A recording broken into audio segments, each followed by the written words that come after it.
Bittersweet Diary. Aya had never believed that love could hurt this much.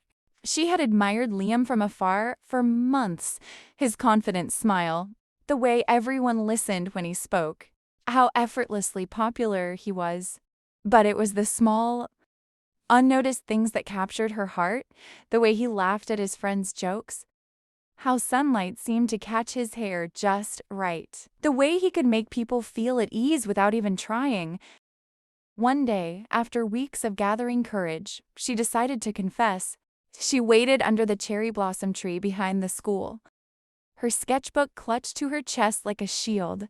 Her heart pounded so hard she could barely breathe. I like you," she said, her voice trembling. Liam froze for a moment, then his smirk cut sharper than any blade. "Someone like you? Likes me?" His voice dripped with disbelief. "You're kidding, right?" The laughter of his friends filled the air. Aya forced a smile, but inside, her heart shattered. The moment her quiet admiration turned into something fragile. Liam crushed it with a careless smirk. The next day, whispers followed her everywhere. "That's the girl who confessed to Liam." How embarrassing. Liam didn't stop them. He encouraged them. During lunch, he smirked across the cafeteria. "Hey, Aya, drawing me again? You must be obsessed." His friends laughed, echoing his words. Aya lowered her gaze, pretending it didn't matter, even as her appetite vanished. In gym class, she dropped her water bottle. Liam picked it up and tossed it into the trash. "Oops, guess even your bottle's too clingy," he said. And the whole class laughed. Aya's face burned with humiliation. The bullying spread like wildfire. Notes appeared in her locker. Desperate much?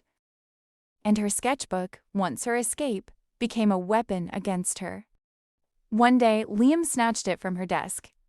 "Let's see, what our little artist dreaming about?" he teased, flipping through the pages. Aya lunged to grab it, but his friends blocked her. "You really thought I'm that special?" he asked loudly, pointing at a drawing where she'd drawn him with angel wings. Laughter erupted around them. Aya's voice trembled. "Please, stop!" For a split second, his grin faltered. There was something guilt in his eyes, but pride won out. "You really thought you could be with me? Know your place, Aya." That line shattered her completely. It wasn't just rejection, it was humiliation. He hadn't just stepped on her feelings, he made her believe she was nothing. Aya didn't cry in front of him, not once.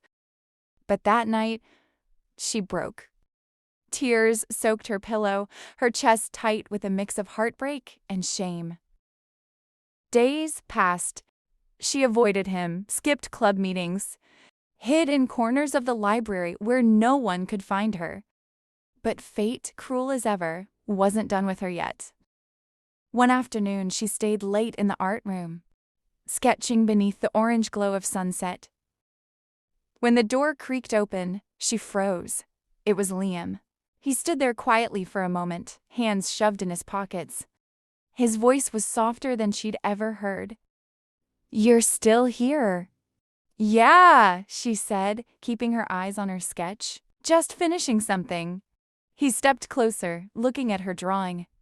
"That's really good," he murmured. "You always put your whole heart into everything." Aya glanced up, startled by the sincerity in his tone. For a heartbeat, the teasing and cruelty vanished.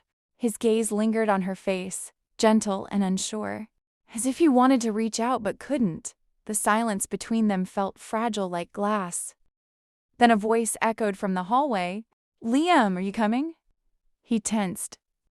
The warmth in his eyes vanished, replaced by the familiar smirk he wore like armor. "Don't take it the wrong way," he muttered coldly. "I was just bored," and then he walked out. Aya stared at the doorway long after he was gone. That fleeting moment, that glimpse of the boy he really was, had felt real. But now she knew it didn't matter. His pride would always matter more than she ever did. The next day, the bullying returned. At first it was subtle, a joke here, a whisper there.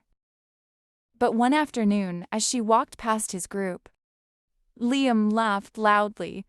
"Relax, guys. She's not my type. I don't date pity projects." The laughter that followed felt like knives.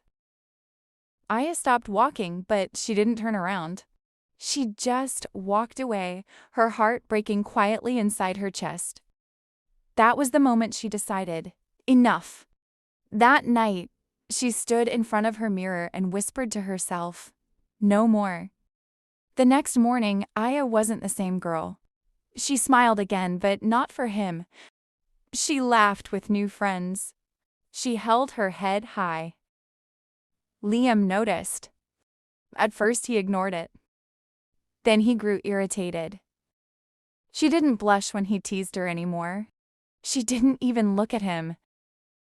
"Hey, Aya," he called one day, expecting her to freeze like she used to. She turned, gave him a polite smile, and said simply, "Hi," before walking away. Something inside him cracked. He began picking on her again, louder this time. "What's wrong, Aya? Finally realized you were wasting your time?" But she didn't react. Not even a flinch. Days turned into weeks and her indifference became unbearable. His friends teased him. "Dude, why do you even care?